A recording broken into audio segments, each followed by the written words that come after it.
Chelsea lose 2-0 against Real Madrid in the Bernabeu Champions League quarter-final first leg. Is it over for Chelsea? Look, there's always a slim chance. 2-0, the most dangerous score in football. You score one, you might score another. And Chelsea are at home. But I think they were shambolic tonight, Chelsea. I actually think they're very, very lucky not to be 3 or 4-0 down. So if I was a Chelsea fan, I'd take the positives that there is a slim chance that you can do something back in London next week. Because I thought it was shambolic. I thought the first 10 minutes were decent. Typical Chelsea though. They never really tested Courtois. They were in areas where they should have done, but they just can't. And I ain't going to blame Lampard for this.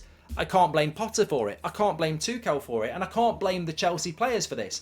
It's just a shambles that football club spent all that money, sacked 2 managers and never bought a bloody striker. I mean, it's ridiculous. I look at their bench. I look at their starting 11. There's so many good players there. But hello, football's about scoring goals. You haven't got anybody to put the ball in the back of the net. It's ridiculous. And I get tired of saying it, and I'm sure Chelsea fans get tired of thinking about it. But you know what? There's a problem with your football club in the way that it's been run over the last 12 months. Abramovich was ruthless, but always had a plan. If he was getting rid of a goalkeeper, he had a goalkeeper to come in. If he was getting rid of a manager, he had a better manager lined up. They always had a plan. And I think Chelsea fans sort of think, oh, you know, they're used to ruthless decisions. So get rid of Potter, get rid of this, get rid of that. But the problem is, if you haven't got the right people in charge, you're going to struggle. And these owners of Chelsea at the moment, you're lacking football knowledge. They're making decisions that almost feels like the Chelsea fans are guiding some of it. We're not sacking Potter. He's here for the long term. 2 weeks later, we're sacking Potter. And why? Because the players and the fans turned against him? That's weak leadership, and it's costing Chelsea this season. They need big change in the summer. Lampard will not be the manager for that, but it's shocking how a Premier League team can spend so much money and not have a striker, and it cost them today. But beyond that, I thought Real Madrid were fantastic. I don't know what the full-time analysis was, but they had 92% pass accuracy with double the amount of passes. That's ridiculous. The way they move the ball, the individual flair from the likes of Rodrigo and Vinicius Jr., but the way they passed the ball around the team, they started slowly, but once they got in the rhythm, they were fantastic. And on the balance of play, I think Chelsea have done well to make it 2-0 because it could have been 3-4 easily. There's a few things I'd say about Lampard. He's out of his depth at this level. I mean, if Chelsea are getting a feel-good factor out of this is fine. But you got Brighton at Stamford Bridge on Saturday afternoon. That'll be massively intriguing. And then you've got the second leg against Real Madrid. He could lose his first 3 or 4 games here. So, look, Lampard feel-good factor is only a feel-good factor if you win. We did it at United. We brought Solskjaer in. He won a load of games. So, I can't knock it, but he's out of his depth. I mean, I thought when Thiago Silva just couldn't believe he'd been subbed. He took Thiago Silva and Kante off and brought on Conor Gallagher and Mason Mount. A couple of things to say about that. First of all, why? It's 2-0 at that point. Keep the door locked. Keep the 2-0 for Stamford Bridge. I thought that was quite attacking from Lampard, and it opened the door a bit, and it looked inevitable that Real Madrid were going to get the third goal. It felt like Lampard was bringing them players on to try and nick a goal. Away goals doesn't work anymore, Frank. I don't know whether anyone told him that. But also, bringing Mason Mount on. I like Mason Mount, but this season, he is switched off. For whatever reason, he's switched off.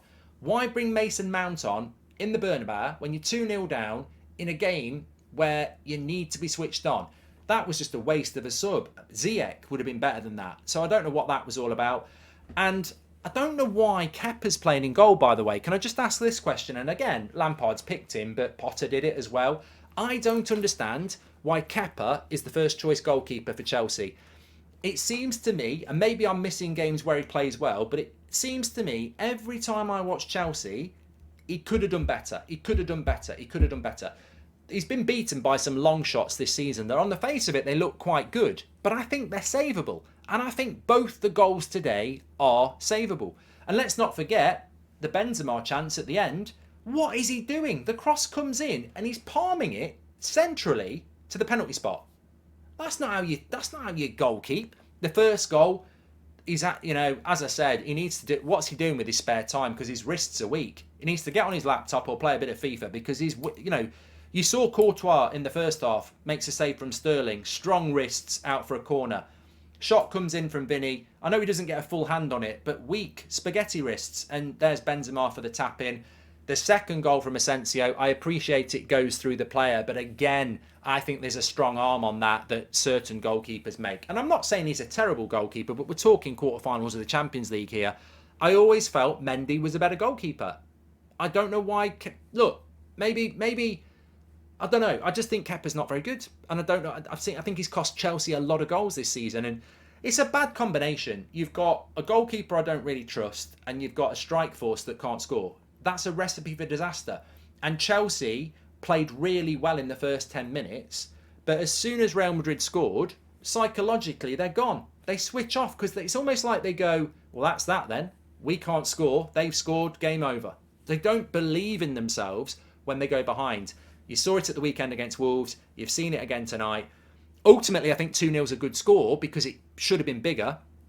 We've not even spoken about the Chilwell red card. I mean, look, as we said, Dermot Gallagher in the Premier League probably doesn't send him off. He probably goes, well, you know, at the end of the day, I like Ben Chilwell. He's a nice lad.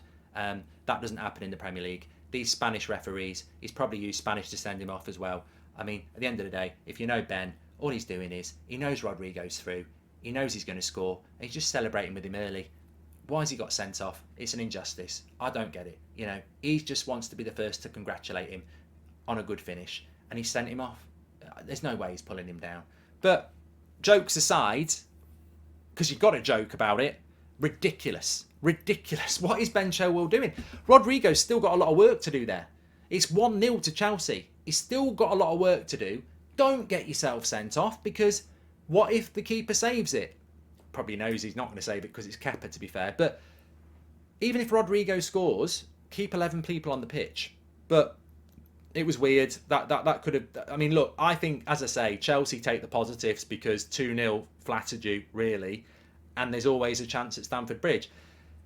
They've got to find a way to score goals, though. That's going to be their problem. And Real Madrid were so good in possession. It makes it an intriguing second leg, though. As for Real Madrid, it's really interesting what's going on the other side of the draw. Because if AC Milan go through and Inter Milan go through, then the winner of this tournament is going to be Man City or Real Madrid if they go through because they're so much better. But look, Real Madrid are really, really good. I do think they play a little bit open. And I do think Man City could exploit that in the semi-final if that is the semi-final. And maybe Chelsea can end the second leg. But they're a fantastic team. They look more confident and focused than they did last year, where I think a lot of people were writing them off in every game they played. But fantastic performance from Real Madrid.